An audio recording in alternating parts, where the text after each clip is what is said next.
Good morning বন্ধুরা, শুভ সকাল। কেমন আছো তোমরা সবাই? আশা করছি সবাই ভালো আছো, সুস্থ আছো। তোমাদের ভালোবাসার আশীর্বাদে আমিও ভালো আছি। তো আজকে সকালটা চা দিয়েই শুরু করেছি। বাড়ি আত্মীয় এসেছে। আর এই যে এত বাসন দেখতে পাচ্ছ, এইটার একটা আলাদা ভিডিও আছে। পিকনিক করেছিলাম। তো পিকনিকের ভিডিওটা এডিট করতে পারিনি দেখে আজকে যে ভিডিওটা দিচ্ছি, মানে এই যে ভিডিওটায় ভয়েস ওভার করছি, এইটাই প্রথমে দেব। তো যাই হোক, এই পিকনিকের ভিডিওটা তোমরা পরেই দেখতে পারবে। তো তার জন্য এত বাসন। তো যাই হোক, বাসনগুলো ওখানে ধুয়ে আমি চলে এসেছি উঠোন ঝাড় দিতে। আর ভাবছো বাসি উঠোন না ঝাড়ে আমি আগে বাসনটা ধুয়ে নিয়েছি। হ্যাঁ বন্ধুরা, যেহেতু একটু রোদের অপেক্ষা করছিলাম, ওই যে শিশিরের জন্য না পাতাগুলো একদম উঠোনের সঙ্গে লেগে লেগে থাকে, ঝাড় দিলে আর কি যায় না। তো আমি একটু রোদ ওঠার অপেক্ষা করছিলাম যে রোদটা উঠলে তারপরে আমি উঠোনটা ঝাড় দেবো। আর আজকে যেহেতু বাইরে বেরোবার ছিল না কারোর, তার জন্য উঠোনটা একটু দেরি করেই ঝাড় দিচ্ছি। না হলে বাসি উঠোনটাই প্রথমে ঝাড় দিই। আমি না দিলেও বাবা বা আমার বর দুইজনের মধ্যে থেকে কেউ একজন দিয়ে দেয়। তো ওইদিকে আমি বাসনটা ধুয়ে চলে এসেছি এখানে উঠোন ঝাড় দিতে। আর রাস্তার দিক থেকেই উঠোনটা ঝাড় দেওয়া শুরু করেছি। এই যে রাস্তার এই সাইডটায় পাতা বেশি পড়ে। এই যে মোটা একটা মেহগনি গাছ দেখতে পাচ্ছ, এর সব পাতাগুলোই এখানে পড়ে। তো রাস্তায়ও দেখতে পাচ্ছ অনেক পাতাই পড়েছে, আর দেখতে না একদমই ভালো লাগে না।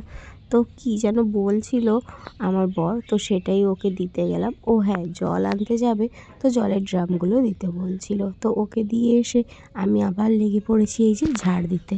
তো দেখতে পাচ্ছ বন্ধুরা, রোদটা কিন্তু ভীষণ তেজ।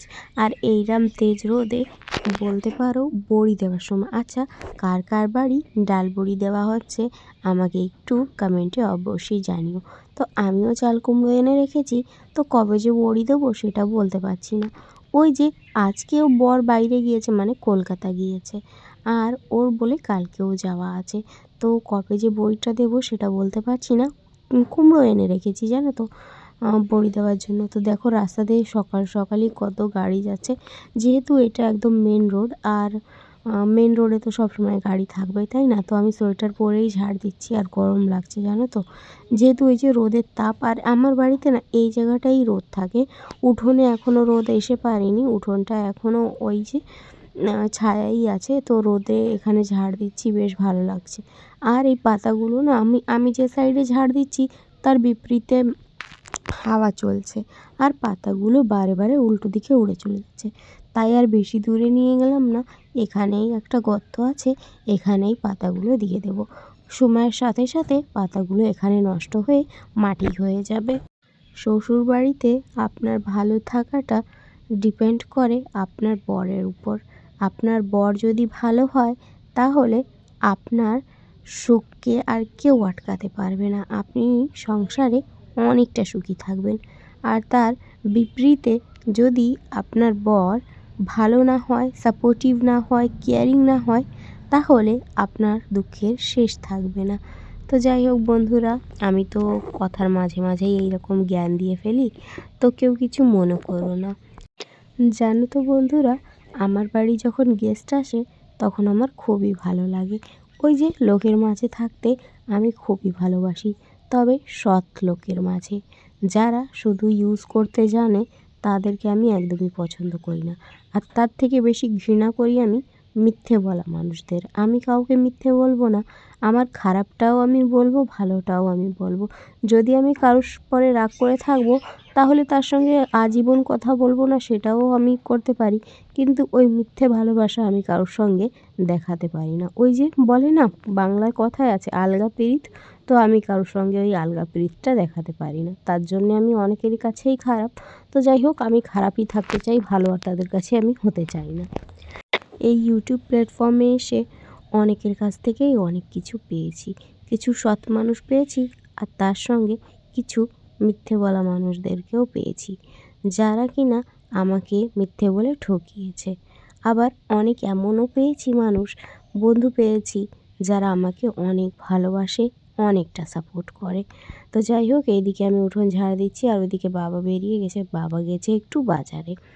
তো বাড়িতে আমি ওই যে বললাম গেস্ট এসেছে, আর গেস্ট আসলে তো বাজারে যেতেই হবে একটু বাজার করতে। তো ওই যে আজকে আর মাংস আনবো না, যেহেতু বললাম পিকনিক ছিল, মাছ মাংস খাওয়াই হয়েছে। ও তোমাদেরকে তো বলাই হলো না যে কে এসেছে আমাদের বাড়িতে। তো আমাদের বাড়িতে এসেছে আমার মামা শ্বশুর আর মামি শাশুড়ি। তো আমার মামা শাশুড়ের শরীর খারাপ, মানে ওনার একটু শরীর খারাপ, তো ওনাকেই ডাক্তার দেখাতে কলকাতা ওই যে আরজিকলে নিয়ে যাওয়া হবে। তো আমার বর যাবে সাথে করে, তো তার জন্য ওরা এসেছে। আর আমার বর একটু পরেই বেরোবে। তো এই যে দেখতে পাচ্ছ আমি ওইদিকে রাস্তার দিকে উঠোন ঝাড় দিয়ে চলে এসেছি আমাদের ঘরের এই সাইডে। আর এই ঘরটা তোমরা দেখে চিনতে পারছো, এটা হচ্ছে আমার শ্বশুর বাবা আর শাশুড়ি মায়ের ঘর, মানে এই ঘরে ওনরা থাকেন। আর এই সাইডে দেখতে পাচ্ছ এইটা হচ্ছে আমার রান্নাঘর। আর এই পাশে যে টিনের ঘরটা দেখতে পাচ্ছ, এই যে লকড়ি বাঁধা আছে, এটাও একটা রান্নাঘর, মানে আমার এটা মাটির রান্নাঘর ছিল। তো বন্ধুরা, বাড়ির পিছনে যে যে বাড়ি, আর বাড়ির পিছনে না ফাঁকা একটু জায়গা ছিল, তো ওখানে আমি এই যে পালং শাক ছড়িয়েছি আর লাল শাক, তো বেশ সুন্দর হয়েছে। তো আমি এখন লাল শাকগুলো নেব, পালং শাকটা এখন নেব না। তো চলো লাল শাকও দেখাই।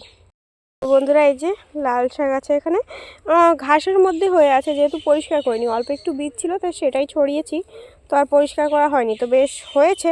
তো এখান থেকেই আমি লাল শাকগুলো এখন কেটে নেব। তো বন্ধুরা, দেখে মনে হচ্ছিল যে অনেকটা কম হবে, তবে দেখো অনেকটা হয়েছে, অনেকটা, মানে আমাদের হয়ে যাবে এতটা। তো সবগুলোই নিয়ে এসেছি, আর না কেটে কেটে এনেছি দেখো, যাতে করে আবার ওই জায়গা থেকেই সেম জায়গা থেকে আবার হবে।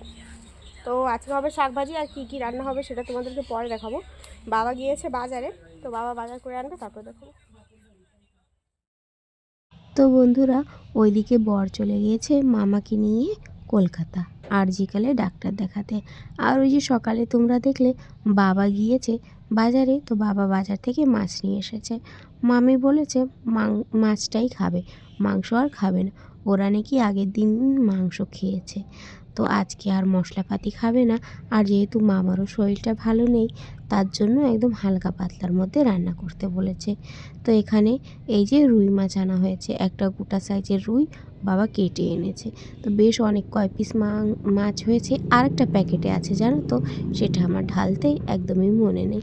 তো এইদিকে দেখতে পাচ্ছ ফুলকপি কেটে নিয়েছি, তো এইটা দিয়েই করব, ফুলকপি আর আলুর একটু ঝোল করে দেব পাতলা করে। আর রান্না করব ওই যে লাল শাক তুলেছি, লাল শাক ভাজি করব। আর করব মামার জন্য একটু তিতো শাক। আর এই যে ফুলকপির ঝোল আর মাছের মাথা যেহেতু আছে, একটু মুগ ডালও করে দেব। তো দেখো তোমাদের সঙ্গে কথা বলতে বলতে আমি শাকগুলো খুঁটে ধুয়ে রেখেছিলাম। তো এই যে এখানে কুচি করে কেটে নিচ্ছি, মানে একদম কুচি করেও কাটবো না, একটু বড় বড় করে এই যে কেটে নিচ্ছি। জানো তো, বাড়িতে দুটো ছোট ছোট বাচ্চা, তারপরে আবার শাশুড়ি মা অসুস্থ, তার জন্য একদমই রেগুলার ব্লগ দিতে পারি না। কোনো দিন ভিডিও করতে পারি, তো কোনো দিন পারি না। তো আশা করছি তোমরা মানিয়ে নেবে, কিছুই মনে করবে না। তো এইদিকে দেখতে পাচ্ছ শাকটা আমার কাটা হয়ে গেছে। আর জানো তো, এই ভিডিও করার আগের দিন আমরা করেছি পিকনিক, তো সেই ভিডিওটা তোমাদেরকে দেবো, তোমরা দেখবে, তোমাদেরও অনেক ভালো লাগবে। পিকনিক বলতে ওই আমার ননদ এসেছিল ওদের বাচ্চাদের নিয়ে, তাই। আর যেটা হয় গ্রামের পিকনিক, গ্রামের গুঁড়োগাড়াদের নিয়ে, পাড়ার গুঁড়োগাড়াকে নিয়ে, সেটা আর কি করা হয় না। আর আমি জানো তো, আমাদের গ্রামের এই পিকনিক থেকে একটু দূরেই থাকি। ওই যে প্রত্যেক বছর কোনো না কোনো কিছু নিয়ে ওদের ঝামেলা হয়েই থাকে। তো আমি বসেছি উনুনে রান্না করতে, আর উনুনেই সব কিছু রান্না করব। আর এই যে মাছগুলো ধুয়ে নিয়েছিলাম, এখন মাছের লবণ আর হলুদ দিয়ে এই যে কড়া করে ভেজে নেব। তো একটু দেরি হয়ে গেছে, বাজে এখন 12:30। আর আমি দুপুরে রান্না করছি, ওই যে সবাই স্নানের জল গরম করে তারপর রান্না করতে বসেছি, তো একটু দেরিই হয়েছে। আর এই যে সব রান্নাও করে নিয়েছি, তোমাদের সঙ্গে শেয়ার করছি এখন। তো রান্না তো হয়ে গেছে, এখন এক এক করে সবাইকে খেতে দিয়ে দেবো। ওই যে বর আর মামা তো বাড়ি নেই, বাবা মা আর মামি ওদেরকে খেতে দিয়ে দেবো। তো বাবার আগেই খাওয়া হয়ে গেছে। তো এইদিকে মা আর মামি ওরা ওই স্নান করা হয়ে গিয়েছিল, তো ওনাদেরকেও খেতে বসিয়ে দিয়েছি। আর আমি যখন বর আসবে তখন খাবো। তো বরের আসতে আসতে তো অনেকটাই দেরি হয়ে গিয়েছিল বন্ধুরা। ওই যে এখন বাজে বিকেল 3:30 4টে। আর এখন এই যে মামা বসেছে আর বর বসেছে ভাত খেতে। তো আজকের মতন ভিডিওটা এইটুকু।